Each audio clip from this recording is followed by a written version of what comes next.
माझ्या सासरच्या लोकांकडून मला त्रास आहे. नवरा सांभाळत नाही, छोटं बाळ घेऊन मला राहावं लागते. आणि माझा नवरा खडसे यांचा, रोहिणीताई यांचा PA. नाव काय तो त्याचं? पांडुरंग पुरुषोत्तम नाफडे, राहणार तडणी. तो एका घोटाळ्याच्या याच्यामध्ये गुन्ह्यामध्ये फरार आरोपी आहे. त्याच्यामुळे ते मला पैशांसाठी त्रास देतात. मुलीला सुद्धा वागवत नाही. तक्रार नेमकी त्रास पैशांसाठी देतात, मारझोड करतात. जशी मागले तसे भाऊ देत गेला, वडील तसे मी फोन पे त्यांना कोणाचा दबाव आहे का वरतून? कोणाचा नाही, दबाव तुमची आहे? तक्रार नवऱ्याविरोधात आहे का रोहिणीताईंविरोधात? माझी सासरच्या लोकांविरोधात. पण ताई, रोहिणीताई वगैरे त्यांचे कार्यकर्ते वगैरे धमक्या देतात, आम्ही तुम्हाला बघून घेऊ. प्रत्यक्ष रोहिणीताईंची कधी धमकी आली तुम्हाला? ताई पण देतात आणि पदाधिकारी पण देतात त्यांचे. का धमक्या देतात ते कारण काय सांगतात? ते नाही माहिती मला, पण ते देतात काय म्हणतात? की बुवा आम्ही गुन्हा दाखल केला वगैरे, आमचं नाव घेतलं तर आम्ही तुम्हाला बघून घेऊ.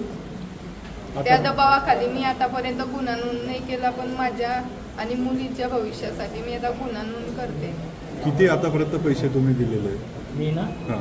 मी अशी कॅश त्यांना 30,000 दिलेले होते आणि असे ऑनलाईन त्यांना लॉजवरती दिलेले आहे. तो फरार आरोपी फरार असताना असताना हॉटेलमध्ये लॉजवरती राहिला. पैसे दिलेले आहे. रक्कम किती दिलेली आहे आतापर्यंत? रक्कम तशी जशी लागली तसे सामान पण घेऊन दिलेलं होतं. संकेत त्याला सांगा. सोनं वगैरे ते दिलं, त्याने मोडून टाकलं, माझं पण मोडून टाकलं आणि आपल्यावरती खोटे आरोप करतो तो. काय मागणी आहे? रोहिणीताई असं म्हटलं होतं की तो पांडुरंग नाफड्या त्यांचा PA कधीच नव्हता. होता तो आता PA. त्यांनी तुम्ही माझी रेकॉर्ड PA काढू घोषित शकतात त्यांचं. आता त्यांनी माझी PA घोषित केलेलं आहे त्याला. ताई, आता मागणी काय आपली? मला आणि माझ्या मुलीला न्याय पाहिजे. मी मुलीला त्याला देऊ शकत नाही, कारण आमच्या दोघांच्या जीवाला धोका आहे त्याच्यापासून. नाही, आता तुम्ही पोलीस संरक्षणाची मागणी केली, तुम्ही म्हटलं की जीवाला पण धोका हो, आहे. असं काय घडलं? माझ्या परिवाराला आणि मला, माझ्या मुलीला जर काही झालं तर कडचे परिवार, नाफडे परिवार आणि त्यांचे कार्यकर्ते लोक जबाबदार राहतील.